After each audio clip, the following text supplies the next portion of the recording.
What is good, ninjas? I hope your Sunday is going well. My name is OJ and welcome to the PE Nintendo Switch and Gaming News video. Today, we've got a lot of information when it comes to the indie developers. A nice big list of all of the indie games coming to Nintendo Switch as far as the reveal and the PAX West and all that stuff. Plus, we got some information on Shin'en as well as Suda51's Travis Strikes Again, No More Heroes. You guys like that switch up that I did with you in the last title, huh? Travis Strikes Back? No, I'm joking. But anyway, let's go ahead and get right into the news. So Nintendo put out a brand new infographic that shows all the different Nintendo Switch indie games coming in 2017. Now these are confirmed for right now. Maybe some of these get delayed, maybe some of them don't, but there is a large list of Nindies games as far as everything that's been released beforehand and everything that's going to be coming in 2017, so in the future. So let's go ahead and get into this list because there is a ton of games. So we have Rogue Trooper Redux, The Fall Part 2, Unbound, Treasure Knots, SU and the Quest for Meaning, Rhyme, Zombie Vikings, Mr. Shifty, Towerfall Ascension, Oceanhorn, Monster of Uncharted Seas, Thumper, Splasher, Ride, Enter the Gungeon, Cave Story, NBA Playgrounds, 1001 Spikes, Redout, Unbox Newbie's Adventure, Graceful Explosion Machine, Pocket Rumble, SteamWorld Dig 2, Little Inferno, Ultimate Chicken Horse, Runner 3, well, Runner 3 is coming in 2018, Neuro Voider, Kingdom of Two Crowns, Pankapu, Shovel Knight Treasure Trove, The Binding of Isaac Afterbirth Plus, Duck Game, World of Goo, Yooka-Laylee, The Escapist 2, Shovel Knight Spectre of Torment, Blaster Master Zero, ToeJam and Earl, Back in the Groove, Space Dave, Tumbleseed, A Rolly Roguelike, Terraria, Wargroove, Fast RMX, Has-Been Heroes, Human Resource Machine, Goner, Dandara, Flipping Death, Snake Pass, Stardew Valley, Celeste, Perception, Hollow Knight, Monster Boy and the Cursed Kingdom, Wonder Boy and the Dragon's Trap, Shakedown Hawaii, Overcooked, Jackbox Party Pack 3, Hover Revolt of Gamers, looking forward to that one, Away Journey of the Unexpected, Portal Knights, also looking forward to that one, State of Mind, The Next Penelope, I'm looking forward to that one as well, Mutant Muds, Battle Chef Brigade, and Little Do 2. So that is just a huge amount of games, and many of these games were announced after the Nintendo Switch presentation, and a lot of these games seriously are going to be actually really good. I know indie developers, whenever you bring up indie, people like to say it's not real third-party support. I've heard that so many times, which is absolutely stupid. That's the dumbest thing that I've ever heard, that it's not real third-party support. But with No More Heroes, that's technically an indie game, in its heart is an indie game, but that's real third-party support. It doesn't make sense. But anyway, games are games. Games have always been games, and I'm looking forward to a number of these games. I've been playing NBA Playgrounds. That game is awesome. Definitely really good. Rhyme is finally coming out. I know a lot of people have been looking forward to that. Rogue Trooper Redux looks very interesting. Another shooter for the Nintendo Switch, which the Nintendo Switch kind of lacks shooters right now, so it will be very good to have something like that. Also, Cave Story. Cave Story is really good. It's always like the quintessential game to have. It's almost like Minecraft. It's like you got to have a version of Cave Story pretty much on every single system out there, and just a lot of other great stuff. I'm actually looking forward to Hover Revolt of Gamers as well. That looks really good. Wargroove, if you want that Advanced War style of game, there you go. Something there. And I know a lot of people are waiting for Yooka-Laylee. That's a game that people have been waiting for. SteamWorld Dig 2. It's also going to look really good as well. There's just a ton of games. You guys know how much I played Graceful Explosion Machine. That's the ultimate bathroom game right there, man. You just play it every time you go in, man. You'll probably beat it in a couple weeks. So, yeah, that game's really awesome as well. So there's just a ton of great games. Obviously, Nintendo, what they're doing with indie developers is something that's pretty much a change. I mean, obviously, with the Wii U, they got Nindies on late, but there just wasn't enough Nindies at the beginning of the Wii U's launch. So I'm really happy to see that they're actually pursuing it, that they're getting a lot of these games, and a lot of developers are looking forward to developing on the system. This is going to, of course, lead to more games coming to the system. Indie developers get bigger, they make better quality games, so I'm really looking forward to seeing what else comes to the Switch. Let me know what you guys think, and what are your favorite games upcoming to Nintendo Switch when it comes to the Nindies section. I would love to hear your thoughts in the comment section below. Alright, and moving on to the next article here. Shin'en on fast RMX sales, requests for Switch ports, and their next game. So this is coming from a Nintendo Everything interview with Shin'en's Manfred Linzer, and I probably said that wrong, terribly sorry about that. Let's go ahead and get into this here. So there is no physical version of fast RMX planned at the moment, so that's unfortunate, but maybe it'll come later down the line. Shin'en won't comment on specific sales info, but they say performance can be likened to Kamiko, which is at 100,000 plus. So that's actually really good.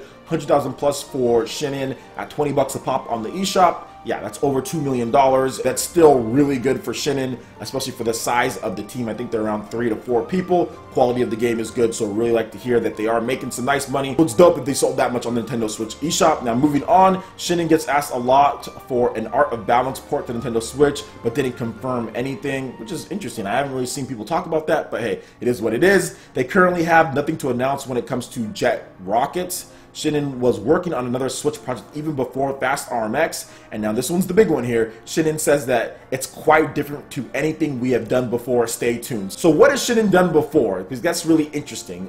They've done racing. They've done a couple racing games now, and I think 3 since the Wii.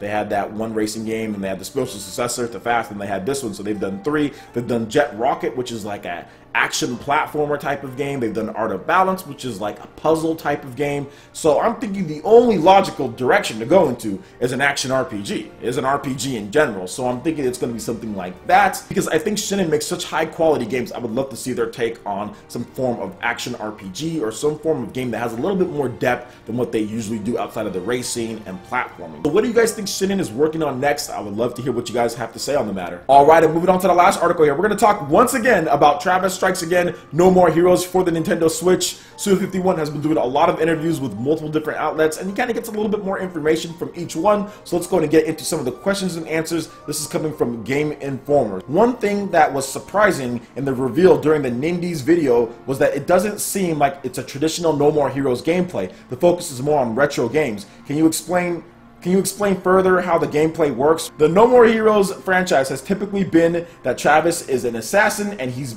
fighting other assassins. It's kind of like fun slash 'em up kind of game. There will be parts like that in this game as well, but this new game is focusing mainly on Travis going further inside the retro game system. Inside the game, there are going to be 6 different games that Travis can enter into.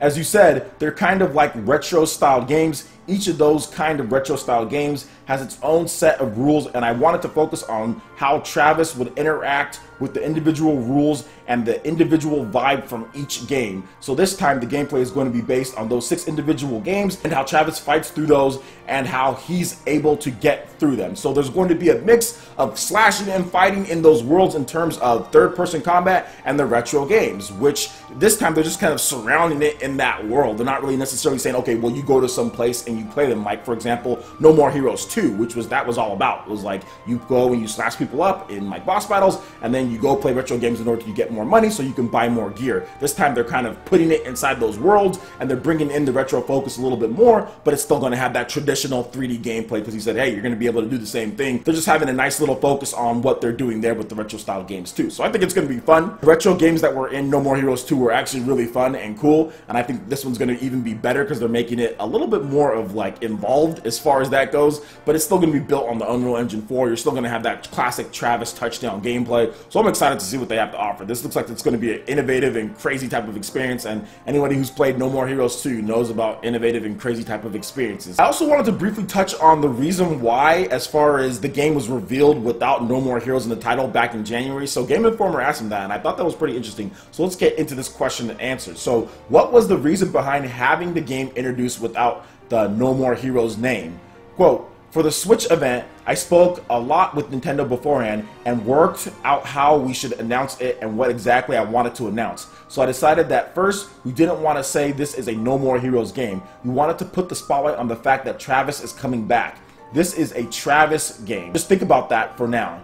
As far as the actual title of the game and how it relates to No More Heroes series, I wanted to wait for a bigger chance. For example, the Nindies Spotlight video to properly announce what exactly the game is going to be and the exact title and everything. So this is something that a lot of people don't understand when it comes to revealing games and when it comes to things like that. You're not always going to get all the information right then and there, because then you don't get as big of a splash as you want. Nintendo and some of these third-party developers are working together in order to get announcements ready for when it makes sense for the Nintendo Switch. Not because they need to announce it just because it's E3, or not because they just need to announce it just because. They're not going to do that. They're going to work at the best time when it can get the best spotlight, and everyone at this point is talking about No More Heroes. Now, if they announced it back then and then they didn't have any information because the game still isn't coming out till 2018, people would have already forgot about it or wouldn't have been as big in the news as it is at this point. However, it was big back in January and now it's also big at this point. Definitely agree there with the marketing on their end, and like I said, everyone's talking about it. Super hyped to have Travis coming back, and I'm really looking forward to Travis Strikes Again, No More Heroes. Obviously, I've talked about it in like 5 videos already or something like that. So let me know what you guys think about Travis Strikes Again, No More Heroes. And also make sure you check out the links in the description below. There you'll have over to all the different articles. Plus there's like a huge interview over on Game Informer, so you're definitely going to want to check that out. Alright guys, that wraps it up for this video here. Go ahead and check out the links in the description below. We've got Facebook, we've got Twitter. Go ahead and give us a like and a follow on our social media. It really helps us spread the content of PlayerEssence across the interwebs in addition to YouTube. Also make sure you check out our Patreon page, pledge any tier, and be entered to win some awesome prizes each month. In addition to that, we have Discord voice chat and $10 prize eShop tournaments for Mario Kart 8 Deluxe, Splatoon 2, and more. So support PE Live and PE Arena right here on PlayerEssence. Also make sure you hit that like button if you did like this video. Lets me know you guys want more content like this going forward in the future. And subscribe to PlayerEssence for the latest news, reviews, discussions, and more. Thank you so much for watching. I will catch you for the next video. Peace.